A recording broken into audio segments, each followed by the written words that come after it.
thyroid, nearly at the end now. The thyroid sits in the base of the neck and regulates metabolism. Metabolism is the speed you burn energy. People think of it as to do with weight loss, and it is. But what happens, it's like the accelerator, the thyroid's like the accelerator pedal of the body. When the body's moving fast or slow, it can move slow, it can move fast, do you understand? So I would estimate, just as thinking as a layman, not thinking as a healthcare professional, I'd say about 90% of people slow down under stress. They have trouble losing weight, they gain weight. 5 to 10% of people, like me, speed up.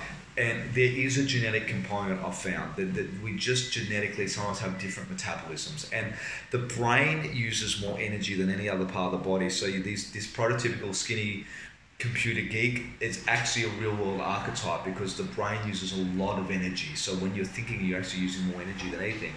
Now, Western doctors say the body runs on glucose. In natural medicine, we don't quite look at it that way. We look at the body running on electrons, electrical energy, alkalinity, antioxidants as opposed to that neutralize free radicals, and so on. They know the body runs on oxygen, but sometimes you'll hear this sort of being talked about as well. When the thyroid slows down, 3 things happen. People tend to feel tired, they can't lose weight, and it regulates the body temperature. Most of the formulas that say thyroid are all in for underactive, slower type presentations, what's called hypoactive, not hyperactive. A hyperactive is normally caused by Graves' disease. Sometimes they use these words interchangeably. Hyperactive thyroid and Graves' disease aren't exactly the same, but people will use them interchangeably. But Graves' disease, people think the immune system's attacking the thyroid. That's what Western doctors think. A lot of us think in natural medicine when the organ's weak, the immune cells are there just taking away weak organs. So you make the organ strong, the immune system goes away.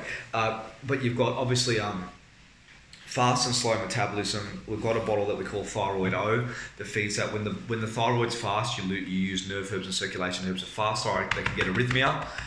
Often an overactive thyroid will get confused for heart problems. And then obviously circulation herbs with that as well. And sometimes when people have a fast thyroid, I'll give them herbs, the root herbs that bulk people up. But just remember, metabolism, elimination and circulation, I believe, are more important than metabolism. So as soon as you start eliminating from people's body and getting the blood moving, things, particularly elimination, I found naturally the metabolism starts to speed up.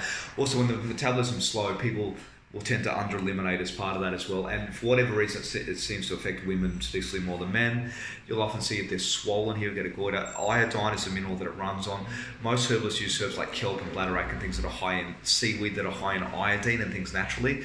The thyroid, so you have 15, 16 herbs with kelp and other things in there that feed things on top of that. And obviously, the goal is also the thyroid regulates the body temperature. So you'll hear, I'm tired. If it's underactive, I can't lose weight, regulates the body temperature. If it's fast, I can't gain weight. And when it's really bad, I've got poor circulation, I can't gain weight. Also, when the thyroid's fast, the eyes will protrude, as will the Adam's apple. So if you see a man with a protruding Adam's apple, it looks a bit calcified. I never leave it like that. You must always keep them on thyroid herbs.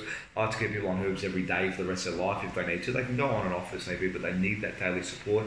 And as soon as you see those eyes start to protrude, sometimes people call it frog eyes or the frog eye syndrome. It doesn't sound nice, but they actually will say that. And the eyes protruding, you feed the thyroid. Now, there are things that can slow the thyroid down. The Western doctor will use something called neomercazole, which comes from nuclear medicine, which interferes with the thyroid's ability to run, or radioactive iodine, so the thyroid uptakes iodine and radiation kills part of it. It would never damage an organ in natural medicine ever. There to heal. And then the underactive thyroid, they use what's called thyroxine. Thyroid makes 5 hormones, T0, T1, T2, T3, T4. That's 5 if you include 0. It's the combination of amino acid called tyrosine with iodine, and then it spits out these hormones. It normally gives them thyroxine, which is T4. 25% of that will convert into T3. And remember, just eliminating from people, and sometimes I'll usually give people cream to rub in there.